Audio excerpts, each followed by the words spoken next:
Making music is my passion. If I wasn't doing that, I'd be back in the gutter. Study, I'ma figure out where the cash is. Trying to get me a new rent from my mother. I feel the pain and I gotta outlast it. I got the chance and might not get another. I'm whipping me up a new album, it's classic. Drop me a banger to end out the summer. Me and my brother, we go back to back and he put me on top like we Thugger and Gunner. Alright, as usual, we ain't gonna waste no time. Like, subscribe, comment. Thank you to all the new subscribers. Been getting a lot of views, a lot of comments from all of you guys. Greatly appreciate it. Let's run these numbers up. Share this so we could get people involved in this conversation. So let's get into it. You guys see the title. This looks like it's gonna be a crazy one.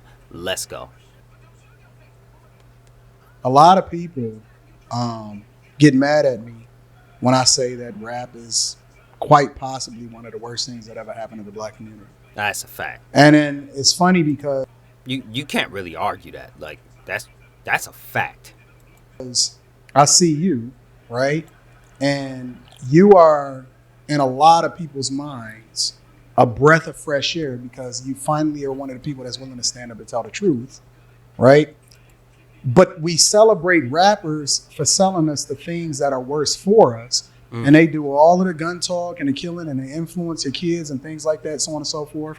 How it is that we even learn to look at women and have sex and things like that. And then do drugs and everything. We don't know nothing about drugs until the rapper tells us. Correct. But then it's hypocritical because you'll get rappers like Future that say, I don't even really do drugs like that. You'll get rappers that talk about gun toting and shooting up blocks and all of this and they never did none of that a day in their life. You could just tell by the way that they sound that they are not from the streets. They did not come from this. They did not grow up in this environment. These kids grew up in the suburbs and nice areas. They were good kids in school. But they start making these raps all of a sudden about all of this street shit that they never lived. And our kids digest this and they take it as law. They start to believe these people and they start to want to emulate these people. And that's what leads to the downfall. So I agree that rap probably delivered the hardest blow next to welfare in the black community. A lot of people, they are our teachers. They used to have the poor righteous teachers. Yeah. They the poor righteous teachers. You say you get a lot of flack for saying that it's possibly one of the.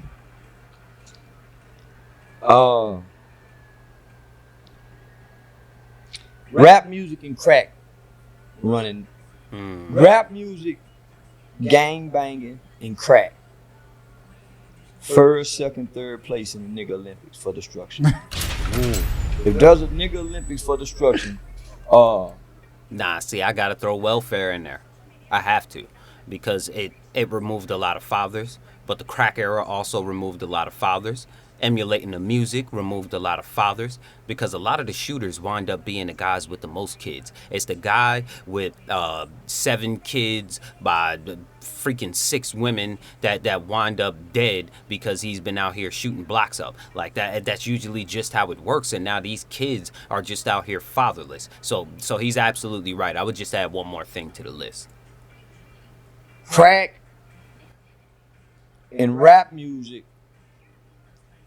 and gang banging, one of them have to duck their head to win the race. So you see on that race, motherfucker, and one of them, whoever ducked their head and crossed that line, all of them shoulder to shoulder. But whoever ducked that head, that's all won. Whoever, that's where we at. We can't pick out of them 3, homie. We don't know which one done us bad. Rap, crack, and gang banging. It's facts. All arrived in the 80s. You would get a lot of pushback from people that said that added rap music in there.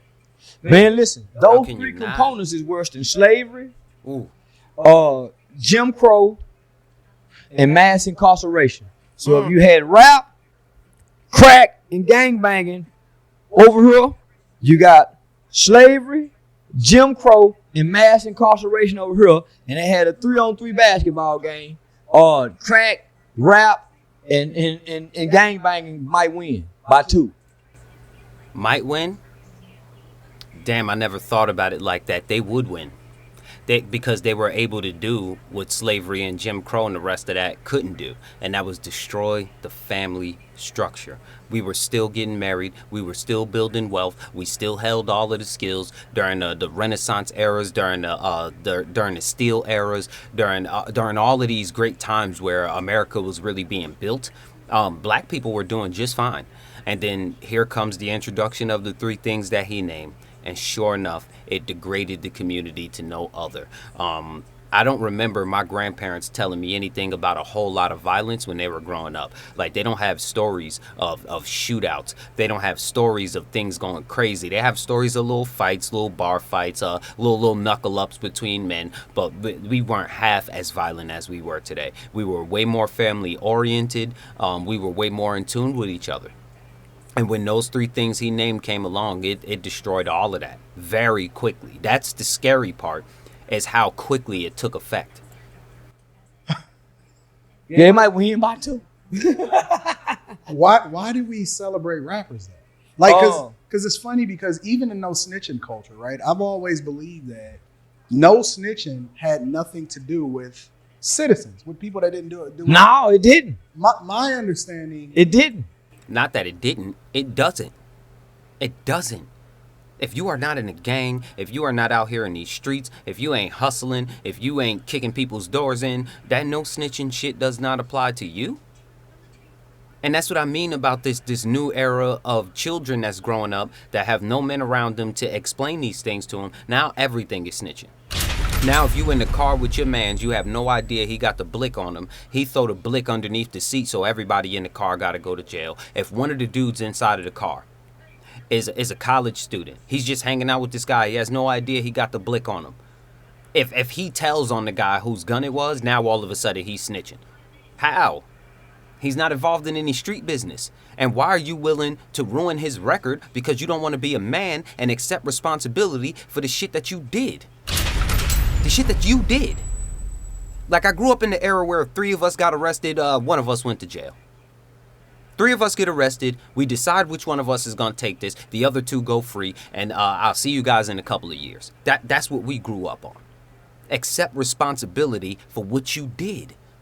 And if somebody does not want to accept the responsibility for your mistake, that's not snitching. That's smart. of it was that That's niggas committing crime. That's me and you doing something. That's all of us doing something. Those rules apply to us. But we start putting it I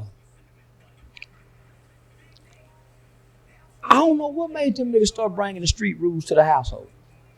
I don't know what. Prison. Guys coming home from prison that's teaching this to their children, and then they teach it to their wives, and then their wives teach it to the children, and then they teach it to their friends, and now you have a never-ending cycle of nonsense that doesn't even involve snitching. It just involves I'm not accepting responsibility for your crime. Now all of a sudden that's snitching. I could understand if we commit the crime together, but if I had no parts in whatever you had going on, and that guy is a regular civilian, decides to tell on you, he is not a snitch. You shouldn't have been doing crime with somebody that wasn't a criminal. That's like rule number 1 to being a criminal. And you guys failed miserably in the criminal course. You guys never made it to honors criminality. You guys were stuck in basic criminal. And even in basic criminal, it tells you not to do crime with non-criminals. And if you do crime with non-criminals, they are liable to tell on you, and it's not snitching. If the old lady across the street was looking out of her window when you was breaking into a car and she identifies you, she didn't snitch. She did not snitch. That is crazy. What made them niggas start bringing the street rules to the schoolhouse? That come from rap and gangs. yeah.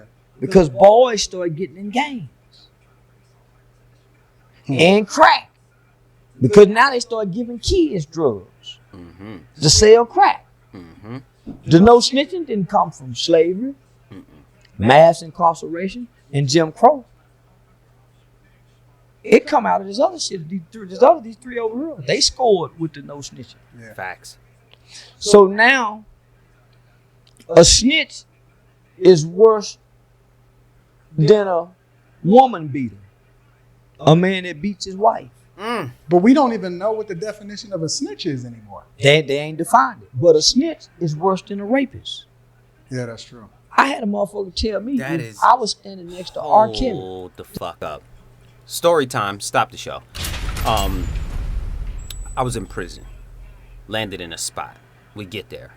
And as a black man, one of the first things that they decide to ask other black men when they come in is, do you bang? So you constantly see black men running down on other black men about what kind of bandana you represent, which street you come from, and all this other nonsense. And while they're blowing each other's face open with razors, while they're beating each other to bloody pulps, there's offenders that are inside of the dorm with us that they're scared to touch. Oh, you're going to make the dorm hot if you touch him. Oh, we going to get a new charge if we touch him. But wait a minute. You guys don't care about the new charge when it comes to cutting a guy that looks like you. You don't care that that guy is your cousin and was at all of your family reunions, but simply because he's from the other side, he ain't your cousin no more. But the offender's fine. He's fine. He's cooking cakes for people. He got jobs around the dorm room, and everybody is scared to touch him. Everybody is scared to do anything. But when it comes to your own people, let somebody rat. Let somebody tell. And somehow he is mistreated worse than the offenders. Like, if I'm willing to risk it on anything, it's about somebody touching a child. I think we should be willing to throw it away over that before we're willing to throw it away over anything else. At no circumstances can he stay here. We can make consideration for other brothers. We can't make no consideration for offenders. But we do. But the snitch ain't gonna last 10 minutes on that goddamn compound. This is what a Mexican man said. If I was, and he said this on his platform. He said if I was standing next to R. Kelly, he would slap me because I'm a snitch. Then he would slap R. Kelly, the pedophile molester. No way. Said it on a public platform. Did he really say that? Yeah. So what done happened is now we've put this label off into the culture. So what happens to the little girl who got the street nigga stepdad? And he molested. She want to tell, but this is snitching. Oh, shit. You don't want to be a snitch. You snitched on your uncle for touching him. You called the police, you got your uncle locked up. So now the snitching rule even protects the child molester in the home. It protects the nigga who beating up the mama in the house. You better not call. Nah, this is too deep, man. No, this is facts. This is facts. And I never even thought about it. He's spitting bars right now. Little girls afraid to come out about what's happening to them because they don't want to be a snitch. Like, just think about that for a second. That is some real talk right there. Dude beating your mama up. You can't call police because now your friend's gonna know you as a snitch for calling the police on somebody that was beating your mama up. Like, what kind of newfangled world do we live in? And I believe it's only in Black American culture that you got to deal with this kind of nonsense. I can't think of another culture that functions like this. Like, if you are accused of touching children and you come from almost any other culture, your ass is grass. Your ass is grass. But somehow we accept them. But the snitches, those are the guys that we can't deal with. We got no tolerance for no snitching. Pedophile? Maybe we could deal with it.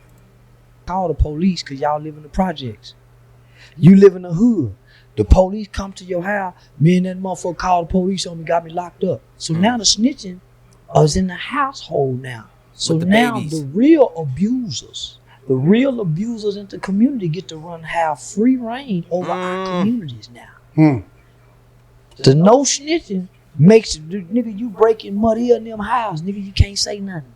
You know who's told. You see her crying, come in her car, you can't say nothing. You know who. Not only can you not say nothing about what's going on, You also can't go after the people who did it yourself, because now what they want you to do is go out there and risk your freedom. They want your children to grow up without a father in the household. They want you to possibly lose your life. Young men, you don't always come out on the winning side of a war. You run down on somebody, there's a strong chance that you may not be able to run away from that situation. But they want you to do that versus doing what regular civilians are supposed to do. And that's madness to me. And that's why the police don't care no more. The police patrol right outside of the hood. They patrol the borders to the better areas. That's what they do. They sit there and wait to see any kind of people who look like me driving anywhere in that vicinity with a beat up car, and they pulling them over. Now it's racial profiling. Now it's all of this other stuff. But we gave this image to ourselves.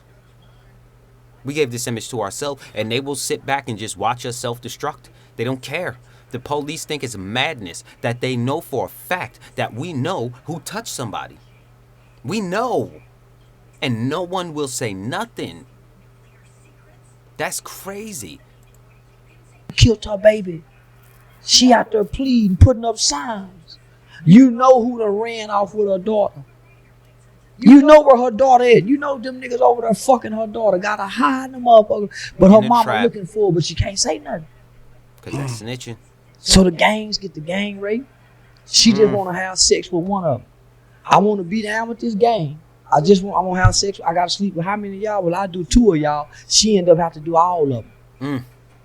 She can't say nothing, though. That's snitching. This is facts. Come on, homie. They don't want to talk about that. That's snitching. I've seen a lot of people in the community, and it's funny, nobody want to admit it now, right? But it was a lot of people that protected R. Kelly first time. Shit, they really want him out now. You think so? You goddamn right, yeah. they want R. Kelly out. They want him out. Man, people knew R. Kelly was guilty. And if you guys go check some of his shows, he was even making jokes about it. Like, gotta be 18 or older. He carrying signs when he doing his show. And if they just happen to pan in front of him so you guys can see the crowd is loaded with massive amounts of very adult black women.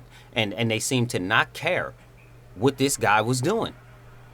And they still don't care about what this guy was doing. If he came back right now and started touring, I guarantee you that his shows would be packed out. Packed out. 6ix9ine the enemy, though. The rats are the enemy. But people like this are free to go. People like Aaliyah's mother. People like Aaliyah's mother. No one speaks on her. No one speaks on the fact that R. Kelly was smashing the mother and the daughter. No one speaks on it. No one is protesting her. There's no Me Too movement for her. No one seems to give a shit about any of that. But in that little kid's career from Philadelphia that they said told when he was 13 or 14 years old. Now, I'm not condoning people doing crime with other people and then telling on them. Hell no. Yeah, if you're willing to do crime with somebody, you should be willing to do the time with that person. You should not be able to throw that person under the bus just to be able to get less time on your sentence because now you're scared of jail. I think you should live with the consequences of what you chose.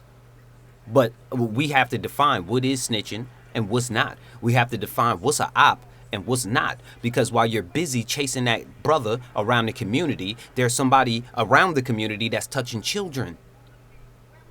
And they're right underneath our nose. The same way you can study somebody's Instagram and Facebook and figure out where he at so you can slide on them. The way you looking in their backgrounds to figure out what kind of car they driving. Why don't you look on the sex offenders list and give them that same energy? But I might be asking for too much. Well, man, motherfucker would shame me for that. But it's a whole movie belly with Nas and DMX in that motherfucker. And it's not just a movie, it's a hood classic. Nobody got mad about that. Whew. Woo, that boy was cooking. What a powerful conversation. Powerful conversation. Again, we need to redirect the energy. We need to put effort towards things that are going to be able to get us to progress. We need to have the tough conversations. We need to put the work in. Because we are paying attention to the wrong things and we are allowing our children to be sucked into the wrong things, and there's no one around to protect them. There's no one around giving no real motivation, advice, information. There's no one around doing anything. You guys saw what Gen Z is on. Go back and check the YouTube video and you guys could see what Gen Z know. They know absolutely nothing but who the Kardashians are. And as the parents, we only have ourselves to blame for that. But like, subscribe, comment. We're going to keep these videos coming. Again, thank you to all of the new subscribers. Over and out. Peace.